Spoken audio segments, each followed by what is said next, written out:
বাবা মেয়েকে এক করে দেওয়াই অবশেষে রাহিকে আপন করে নিল রাহুলের মা। শুধু তোমারই জন্য ধারাবাহিকে দেখা যায় রাহি শীতিতে লেগে থাকা সিঁদুরটা যখন টিস্যু দিয়ে মুছে দিতে যায় ওই জিয়া, রাহি রুদ্রমূর্তিতে জিয়াকে বলে, দরকার নেই, আমার সিঁদুর তোমাকে মুছতে হবে না, যেটা মোছার সেটা আমি নিজেই মুছে নেব, তোমার হেল্পের দরকার নেই। এই বলে রাহি নিজেই নিজের কপালে লেগে থাকা সিঁদুরটা মুছে ফেলে। অন্যদিকে রাহুলকে কিছুতেই সবার সামনে আসতে দেয় না ওই মেমো, অনি, লাক্স, এরা সবাই একটা কাপড় দিয়ে রাহি এবং রাহুল দুজনকে পেঁচিয়ে টেচিয়ে একাকার অবস্থা করে ওরা, যেটা দেখে পিসি ঠাম্মি তারপর রাহুলের মা সবাই বুঝতে পারে যে এরা অদ্ভুত কাণ্ড কারখানা করছে, কিন্তু কেন করছে সেটাই বুঝতে পারে না। অন্যদিকে রাহুল রাহিকেই দোষারোপ করতে থাকে আর রাহিকে বলতে থাকে যে রাহি কি হচ্ছেটা কি এসব। রাহি রাহুলকে বলে, কি হচ্ছে সেটা আমি বলবো কি করে, এই বলেই কাপড়টা সরিয়ে দেয় রাহি। অন্যদিকে রাহুলকে দেখে রীতিমতো সবাই অবাক হয়ে যায়। রাহুলের জামায় অনেকটা সিঁদুর মেখে থাকে, রাহুলও সেটা খেয়াল করে দেখে এবং সবাই মিলে ছি ছি ছি ছি এরকম বলতে থাকে। আর রাহুল সবাইকে বোঝানোর চেষ্টা করে যে না না, তোমরা যেটা ভাবছো সেটা নয়, তোমরা ভুল ভাবছো। যত রাহুল ব্যাখ্যা করতে চাই তত রাহুলকে আরো বেশি ভুল বোঝে পারে সবাই, বড়দের সম্মান করতে পারছে না, এমনটাই সবাই বলতে থাকে। রাহুলের মাও প্রচন্ড বিরক্ত হয় রাহির উপর এবং রাহিকে গিয়ে 7-5 কথা শুনিয়ে বলে, ছি, আমার আসলে ভাবতেও লজ্জা হয়, তুমি কি এতটুকু ম্যানার্স বোঝো না।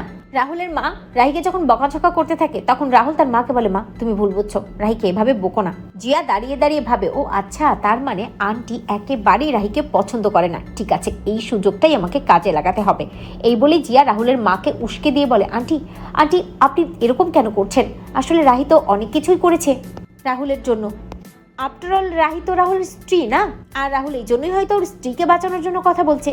আরও বেশি খেপে যায় রাহুলের মা এবং রাহুলের মা চিৎকার করে বলে, হ্যাঁ সেটাই, এটাই তো ও চেয়েছিল, এই জন্য তো খেলার ওখানে গেছে, এই জন্য আমার ছেলেকে খেলানোর চেষ্টা করেছে যাতে নাম ডাক যশ সব কিছু নিজেই নিতে পারে, সব ক্রেডিট নিজে নিতে পারে, আর বড় বড় ছবি ছাপা হয় রাহুলের সাথে ওর, আর সেগুলো সকলের কাছে যায়, সবাই ওর বাহবা দিতে থাকে, এটাই তো ও চেয়েছে, তাই না। রাহি চোখের জল ফেলে দাঁড়িয়ে দাঁড়িয়ে। রাহুল তার মাকে বলে, মা তুমি ভুল ভাবছো, রাহি এসব কিছু চাইনি।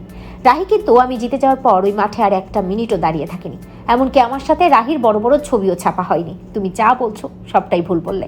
রাহি ওসব কিছু চাওয়ার জন্য কিছুই করেনি, রাহি যা করেছে তা আমার পাশে থাকার জন্য করেছে। আসলে রাহি খুব ভালো করে জানে আমি একটা মেয়েকে বাঁচানোর জন্য এরকমভাবে বিপদে পড়ে গেছি বা আমার পায়ে আঘাত পেয়েছি। রাহি আমাকে বাঁচানোর জন্য সব কিছু করেছে, এর মানে অন্য কিছু নয়, এর মানে রাহি আমার কাছে স্পেশাল এমন কিছু নয় মা। তিতলি খুব খুশি হয়, ভাবতে থাকে যে জানি তো জানি দিদিভাইয়ের সাথে রাহুলের সম্পর্কটা একেবারেই ঠিক নেই। অন্যদিকে জিয়াও খুব খুশি হয়, তবে পিসিটা আমি চিৎকার করে বলে যে, এই বড় নাতি সত্যি করে বলতো কি চাস তুই, এই মেয়েটির সাথে সারা জীবন থাকতে চাস নাকি চাস না, সত্যি করে বল। রাহুলকে একটা প্রশ্ন করে এমনভাবে ফাঁদে ফেলে দেয় পিসি ঠাম্মি। রাহুল হ্যাঁ না কিছুই বলতে পারে না, দাঁড়িয়ে দাঁড়িয়ে ভাবে আমি কি বলবো, কি উত্তর দেবো, আমার মন যা চাইছে আমি সেটাই বলবো, আমি কি বলবো, আমি তো নিজেই বুঝে উঠতে পারছি না, রাহি ছাড়া আমি তো চারদিকে অন্ধকার দেখছি, আমি তো নিজেই বুঝতে পারছি না আমি কি চাই। অন্যদিকে রাহুলের মা রাহুলকে বলে, হ্যাঁ রাহুল সত্যি করে বল, যে মিথ্যের উপর ভিত্তি করে তোদের সম্পর্কটা তৈরি হয়েছে সেটা কি তুই মেনে নিতে চাস, তুই কি এই মিথ্যেটা টলারেট করতে চাইছিস। রাহি যে মিথ্যে বলেছে তারপর আমি আর রাহিকে মানতে পারবো না, ও মিথ্যে বলে এই বিয়েটা করেছে। রাহুল দ্বিধাদ্বন্দ্বে ভুগতে থাকে, কি উত্তর দেবে বুঝে উঠতে পারে না। অন্যদিকে রাহি ভাবতে থাকে, হ্যাঁ রাহুল উত্তর দাও, আজ তোমার উত্তরের অপেক্ষায় আমি আছি। অপরদিকে দেখা যায় যে দেশে ফিরে আসে রাহুলের বড় দিদি রাধিকা। তবে দেশে ফিরতেই রাধিকা কিছুতেই বাড়ি আসতে চায় না, কিন্তু রাধিকার হাজবেন্ড রাধিকাকে বলে যে, রাধিকা পরিস্থিতি এখন যেমন সেই অনুযায়ী এই দেশে একমাত্র তুমি তোমার বাড়িতেই থাকতে পারবে, তাই ওখানে তোমাকে যেতে হবে, কারণ আমি এখনো থাকার জায়গা ঠিক করতে পারিনি, আর তুমি বাচ্চাটাকে নিয়ে কোথায় বাঁচাবে, আমি বা কি করবো বলো, ওই দেশে তো একটা ঝামেলা হয়ে গেল, এই দেশে ফিরে আমাদেরকে একটা জায়গা তো জোগাড় করতেই হবে, সে কটা দিন তুমি বাড়িতে থাকো, তারপর আমি একটা ব্যবস্থা করে তোমাকে বাড়ি থেকে নিয়ে আসবো।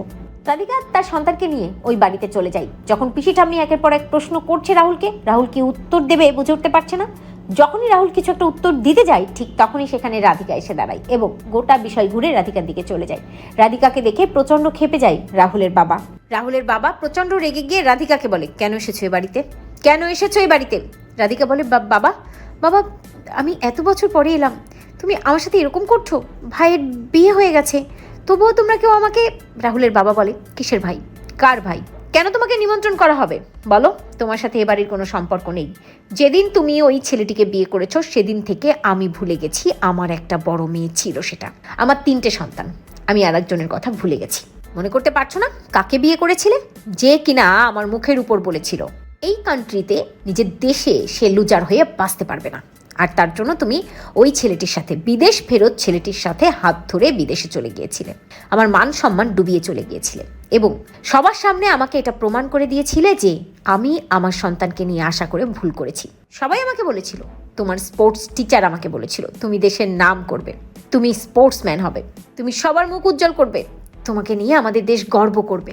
কিন্তু তুমি আমাদের দেশের মুখে চুনকালি মাখিয়ে একটা ওই বিদেশ ফেরত ছেলের সাথে পালিয়ে গেলে। সেদিন থেকেই এই বাড়ির দরজা তোমার জন্য বন্ধ। কেন এসেছো বলো, কেন এসেছো? জিয়া নাটক করে বলে, আরে রাধিকাদি তুমি আসলে ওদেশে থেকেও তো তোমার সাথে আমার ওইভাবে যোগাযোগ হয়নি।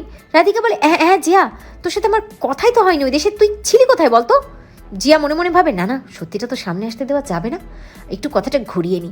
অপর দিকে রাহুলের বাবা প্রচণ্ড ক্ষেপে গিয়ে বলে, রাখো তোমাদের এসব আলোচনা, বাইরে গিয়ে এসব আলোচনা করবে, এই বাড়িতে বিদেশ নিয়ে কোনো আলোচনা হবে না। রাহুল তার বাবাকে বোঝানোর চেষ্টা করে। রাহুলের মা কাঁদতে কাঁদতে বলে, মেয়েটি এত বছর পর এলো, একটু জল তো দিই মেয়েটিকে, এরকম কেন করছো? তুমি কি একটু শান্ত হবে না? রাহুলের বাবা বলে, কনক, আমি এ বিষয়ে কোনো কথা শুনতে চাই না, আমি স্বীকার করতে চাই না ও আমার মেয়ে, সেটা এই পরিবারের উপর ওর কোনো অধিকার নেই। রাহুলের বাবাকে বলে, বাবা এভাবে কেন বলছেন? আসলে দিদি তো এবারেরই মেয়ে, তাই না? রাহুলের বাবা চিৎকার করে বলে, রাহি, আমি এ বিষয়ে তোমার থেকে কোনো কথা শুনতে চাই না, একটাও না। রাহি চুপচাপ দাঁড়িয়ে থাকে। অন্যদিকে রাধিকা অর্থাৎ রাহুলের দিদি চোখের জল ফেলতে ফেলতে তার বাবাকে বলে, ঠিক আছে বাবা, আমি চলে যাচ্ছি।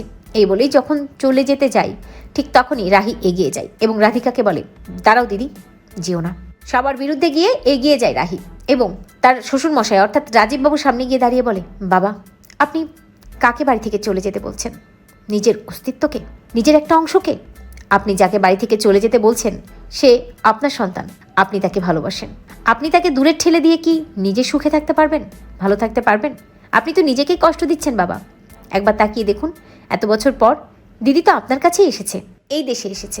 এটাকে কি আপনার দেশের উপর টান মনে হয় না? দেশের মাটির সাথে নিজের সম্পর্ক মনে হচ্ছে না? আর অভিমান করে থাকবেন না বাবা, দিদিকে কাছে টেনে নিন। রাহুলের বাবা তবুও মুখটা ঘুরিয়ে দাঁড়িয়ে থাকে। রাহুলের মা দাঁড়িয়ে দাঁড়িয়ে ভাবে, রাহি সত্যি কি তুমি পারবে রাধিকা আর তার বাবার মনোমালিন্য মিটিয়ে দিতে? এরপরে দেখা যায় রাধিকার হাত ধরে রাহি এগিয়ে নিয়ে আসে আর রাহুলের বাবার হাতের উপর হাত রেখে বলে, যে বাবা সব ভুলে এবার দিদিকে কাছে টেনে নিন। দিদির দিকে একটাবার তাকিয়ে দেখুন, কত বছর পর নিজের বাবাকে দেখছে, নিজের পরিবারকে দেখছে। দিদিও ভালো নেই বাবা, তাকিয়ে দেখুন। রাহুলের বাবা রাধিকার মুখের দিকে তাকিয়ে চোখের জল ফেলে। রাধিকা তার বাবাকে জড়িয়ে ধরে। অন্যদিকে এটা দেখে সবাই অবাক হয়ে যায়, রাহুলের মাও অবাক হয়ে যায় এবং ভাবতে থাকে, রাহি সত্যিই তোমার এত ক্ষমতা, তুমি সবার থেকে আলাদা।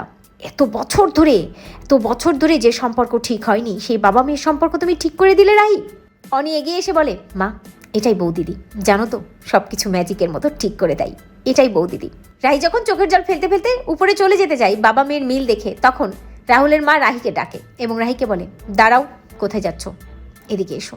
এই বলেই রাহিকে ডাকে এবং রাহিকে বুকে জড়িয়ে ধরে বলে, আজ থেকে আমি তোকে নিজের মেয়ে হিসেবে গ্রহণ করলাম, তুই আমার আরেকটি মেয়ে মা, আরেকটি মেয়ে। তো বন্ধুরা, তোমরা এটি চাও তো এভাবেই যেন বাবা মেয়ের মিল করিয়ে দেওয়াই রাহিকে কাছে টেনে নেয় রাহুলের মা? কমেন্ট করে জানাতে ভুলো না।